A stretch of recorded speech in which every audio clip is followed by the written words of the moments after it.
হঠাৎ করে একদিন বিকালে ম্যাডাম যেদিন জেলখানা থেকে 25শে মার্চ 2020 জেলখানা থেকে ছাড়া পান, ওই দিন হচ্ছে আমাদের একটা গ্রুপ আছে, সেই গ্রুপে হচ্ছে আমাদের একজন সিনিয়র ভাইয়া পোস্ট করছিলেন যে হচ্ছে দেশ নেত্রীর জন্য কয়েকজন নার্স লাগবে আর কি। তো আমি ভাবলাম যে এত বড় একটা অপরচুনিটি, আচ্ছা ঠিক আছে দেখি। ওই সময়টা কিন্তু দেশের রাজনৈতিক প্রেক্ষাপটটা একটু ভিন্ন ছিল।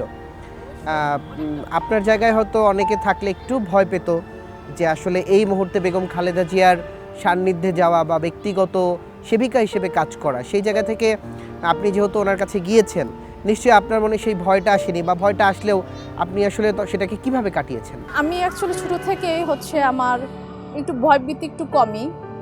তো আমি ওই সময় আমার অনেক বাধা বিপত্তি আসছিল, আমাকে অনেকে না করছে না যাওয়ার জন্য। তো আমি আমার হাজবেন্ডকে কনভিন্স করি, ও হচ্ছে অফিসে ছিল, ওকে আমি ফোন করি। ও বলতেছে ওইখানে তো আমার চেনা জানা কেউ নাই, বা হচ্ছে আমরা চিনিও না, তাহলে কিভাবে যাবা, বা রিস্ক থাকে তো, রাজনৈতিক ব্যাপারটাই রিস্ক। আবার ওই সময় সিচুয়েশনটাও তো ওই রকম ছিল যে হচ্ছে মানে ওনার সান্নিধ্যে যাবো বা ই করবো, আশেপাশের সিচুয়েশনটা অন্যরকম ছিল।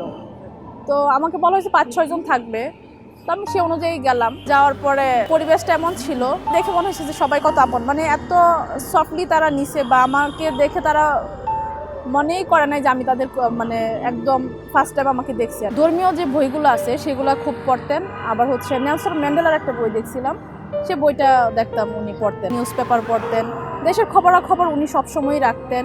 আমিও অনেক সময় বলতাম যে এটা হয়েছে, অমুক জায়গায় এটা হয়েছে। সবসময় না মানে ওনার মধ্যে এমন একটা জিনিস কাজ করতো, সবসময় হচ্ছে উনি দেশের মানুষের কথা চিন্তা করতেন, বা ওনাদের কষ্ট হচ্ছে, দেশের মানুষ কীভাবে ভালো থাকবে, এই জিনিসগুলো আমি সবসময় ওনার মধ্যে দেখতাম। ওই সময় ওনার কোনো নেতাকর্মী একজন মারা গেছিল আর কি, আমার নামটা মনে নাই। তো তখন দেখলাম মানে উনি একদম আপসেট হয়ে আছে, কথা বলতেছে না, মন খারাপ। মানে ওনার নেতাকর্মীর জন্য চোখের নিচে দেখলাম একটু পানি, মানে তখন ওইটা দেখে আমারই কষ্ট লাগছে যে একজন মানুষ, এত বড় একজন নেত্রী, এই যে রুমের ভিতর কি করতেছে সেটা তো আর মানুষ জানতেছে না, কিন্তু তিনি যে আসলে সবার কথা চিন্তা করেন, এটা কিন্তু বড় একটা ফ্যাক্ট।